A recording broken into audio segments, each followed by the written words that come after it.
గిరిజన విశ్వవిద్యాలయం, ప్రభుత్వ వైద్య కళాశాల, డిగ్రీ కళాశాల. విజయనగరం జిల్లాలో ఏళ్ల తరబడి వినిపిస్తున్న హామీలివి. ప్రభుత్వాలు, పాలకులు మారుతున్నా, ఆందోళనలు చేస్తున్నా వీటి గురించే పట్టించుకునే వాళ్లే లేరు. ఈ తరుణంలో స్థానిక విద్యార్థుల ఇబ్బందులు తొలగేలా డిగ్రీ, వైద్య కళాశాలలు ఏర్పాటు చేస్తున్నట్లు ప్రభుత్వం ప్రకటించింది. ఇక్కడ ఏర్పాటు చేయబోయే విశ్వవిద్యాలయానికి విజయనగరం ఖ్యాతిని దశదిశలా వ్యాప్తి చేసిన గురజాడ అప్పారావు పేరును ఖరారు చేసింది. దీనిపై సర్వత్రా హర్షాతిరేకాలు వ్యక్తమయ్యాయి. వెనకబడిన జిల్లాగా పేరొందిన విజయనగరంలో ఆంధ్ర యూనివర్సిటీ, జేఎన్టీయూ ప్రాంగణాలున్నా అవి ఆయా విశ్వవిద్యాలయాల దయాదాక్షిణ్యాలపైనే ఆధారపడుతున్నాయి. అరకొర నిధులతో కాలం నెట్టుకురావాల్సిన పరిస్థితి. విద్యార్థులకు వసతి సౌకర్యమూ లేదు.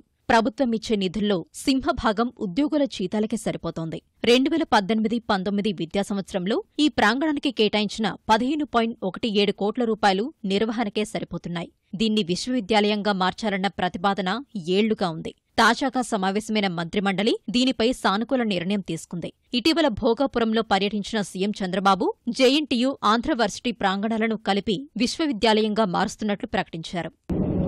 దేశమంటే మట్టి కాదు, దేశమంటే మనుషులోయ్ అన్నారు ఆ మహాకవి. ఆయన పేరుతో యూనివర్సిటీ పెడుతున్నాం. 80 ఎకరాలు జేఎన్టీయూకుంటే, ఆంధ్ర యూనివర్సిటీ ఎక్స్టెన్షన్ సెంటర్ 109 ఎకరాలుంటే, ఈ రెండు కూడా తీసుకుని 189 ఎకరాల్లో ఒక బ్రహ్మాండమైన యూనివర్సిటీని విజయనగరంలో రాబోయే సంవత్సరం నుంచే ప్రారంభిస్తామని మీ అందరికీ విజ్ఞప్తి చేస్తున్నా. గవర్నమెంట్ మెడికల్ కాలేజ్ లేదు, అందుకనే గవర్నమెంట్ మెడికల్ కాలేజ్ కూడా శాంక్షన్ చేశాను. డిగ్రీ కాలేజ్ గవర్నమెంట్ లేకపోతే ఆ కాలేజ్ కూడా శాంక్షన్ చేశానని చెప్పి నేను మీకు తెలియజేస్తున్నా. విశ్వవిద్యాలయం రాకతో సాధారణ కోర్సులతో పాటు ఉపాధి అవకాశాలు పెంచే కోర్సులు రానున్నాయి. ప్రభుత్వం నుంచి అధిక నిధులు వచ్చే అవకాశం ఉండడం వల్ల మౌలిక సదుపాయాల కల్పన సాధ్యమవుతుంది. పూర్తిస్థాయి బోధన సిబ్బంది వస్తారు. పరిశోధనలకు పెద్దపీట పడుతుందని అధ్యాపకులు, విద్యార్థులు హర్షం వ్యక్తం చేస్తున్నారు.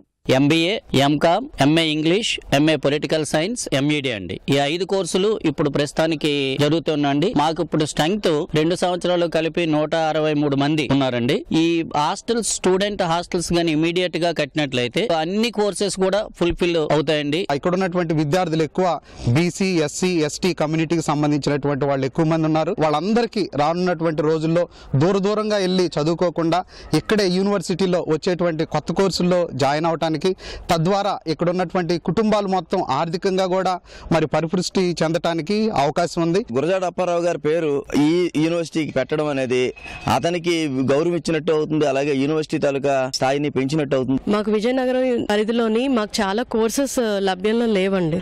మేము అదర్ డిస్ట్రిక్ట్స్ కి వెళ్లి చదువుకోవాల్సిన పరిస్థితులు ఉన్నాయి ఇక్కడ. సో ఈ యూనివర్సిటీ మాకు ఇనాగ్రేట్ చేసినందుకు మాకు కొత్తగా కోర్సెస్ ఇంట్రడ్యూస్ చేయడం జరుగుతుంది. ఫ్యాకల్టీ కూడా మంచి ఫ్యాకల్టీ వస్తారు. చివరిగా ఏర్పడిన జిల్లా మరియు ఆర్థికంగా వెనకబడిన జిల్లా. ఇటువంటి జిల్లాలో చదువుకోవాలని చాలా మంది కోరిక ఉన్నా మనకి డిగ్రీ వరకు మాత్రమే ఎప్పుడు కూడా ఎడ్యుకేషన్ అందుబాటులో ఉండేది. సో ఇప్పుడు ఇక్కడ యూనివర్సిటీ రావడం, వాళ్ళ దగ్గరలో ఉండి చదువుకుని ఒక ఉన్నత స్థాయికి వెళ్లి లిటరసీ కూడా పెరుగుతుంది భవిష్యత్తులో. దశాబ్దాల కింద దక్షిణ భారతదేశంలో విద్యకు విజయనగరం చిరునామాగా నిలిచింది. గురజాడ అప్పారావు విశ్వవిద్యాలయం ఏర్పాటుతో విద్యారంగంలో జిల్లాకు పునర్వైభవం వస్తుందని స్థానికులు ఆశాభావం వ్యక్తం చేస్తున్నారు.